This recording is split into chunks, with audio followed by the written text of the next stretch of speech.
শীতকাল দেখেই বোঝা যাচ্ছে।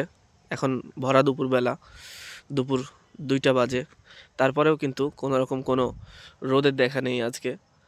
তো আমি বাড়িতে আসার কারণে আমার বাগানটাতে তো সবসময়ই আসি। এই যে আমার লেবুর বাগান। তো এর আগেও বলেছি যে আমি লেবু দেখিয়েছি এর আগেরবার, লেবু পাইনি।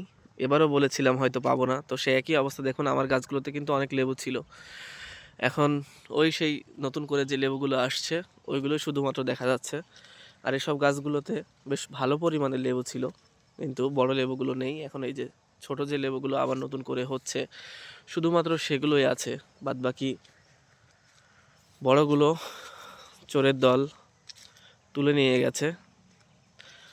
তো তারপরে তারা যেন আমার এই যে লেবুগুলো উঠিয়ে নিয়ে যায়, সেই জন্য যেন কৃতজ্ঞতা প্রকাশ করে যে হ্যাঁ, তাদের বাড়ির কিছু একটা বা তার কিছু একটা খেয়ে চলি, এটুকু যেন তাদের ভিতরে আসে।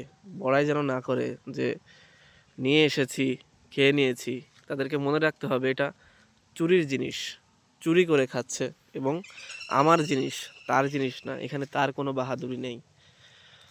তো চোরের আবার ধর্ম, সেটাও মনে রাখতে হবে আমাকে। তারপরেও বলি মনের ক্ষোভে, মনের দুঃখে, কারণ এখন পর্যন্ত এতগুলো লেবু গাছ থেকে আমি শুধু লেবু দেখেছি ছোট ছোট অবস্থায়, কিন্তু আমার সৌভাগ্য হয়নি এখান থেকে লেবুর একটা রস খাওয়ার।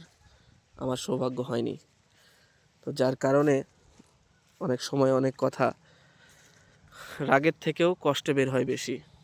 সব গাছেই মোটামুটি এখনও ছোট লেবুগুলো কিন্তু আছে, যেগুলো ছোট এখনও খাওয়ার উপযোগী হয়নি। এই লেবুগুলোতে এমনিতেই অনেক বড় হয়, তারপরে খাওয়ার উপযোগী হয়। নতুন করে আবার ফুলও আসছে, আবার হচ্ছে লেবুও আছে ছোট ছোট। তো সেইগুলো আবার কিছুদিন পরে হয়তো খাওয়ার উপযোগী হবে। যথারীতি আমি এসে আবারও দেখব যে নতুন করে আবার লেবু আসতেছে, আগেরগুলো সব গায়েব। যেটা হয়ে আসছে বরাবর, হয়তো সেটাই হবে আবারও।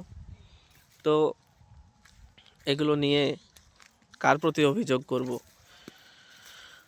কারণ আমি তো কাউকে দেখি না যে এগুলো কে নিয়ে যায়। তবে যে বা যারা নিয়ে যায়, তাদের যেন একটু হলেও কৃতজ্ঞতা বোধ থাকে যে তার গাছের লেবু বা তার জিনিস আমি পেড়ে খাই। কিন্তু ওই যে বললাম চোরের আবার ধর্মের কথা, তার ভিতরে তো সেই অনুশোচনা বোধ যদি থাকে তাহলে তো সে চুরিই করবে না। তার কাছে মনে হয় এটা বীরত্বের কাজ, তাকে লেবু খেতে দেই না বা তার লেবু আমি পেড়ে পেড়ে খাই, কি একেবারে বাহাদুরির কাজ। তো ঠিক আছে, আমি এই দিক থেকে মনে করি যে যে হ্যাঁ, আমার কিছু একটা তাও মানুষ খেয়ে চলে বা খেয়ে বাঁচে, আমার কাছে কিন্তু খারাপ লাগে না। জানি না এভাবে কতদিন চলবে, কখনো খেতে পারবো কিনা, বা আমি কতদিন এই গাছ এভাবে রাখতে পারবো ফলবিহীন। তো এই তো, এই আর কি অবস্থা। শীতে বাড়িতে আসার সুযোগ হয়েছিল, এসে এইটা দেখে মনটা একটু খারাপই হয়ে গেল এমনিতেই।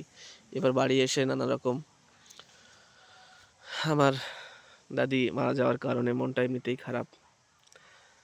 তো ঠিক আছে, ভালো থাকবেন সবাই। আপনাদের সাথে শেয়ার করি মনের ভালো লাগা খারাপ লাগা সব দিক থেকেই। সবাই ভালো থাকবেন। আল্লাহ হাফেজ।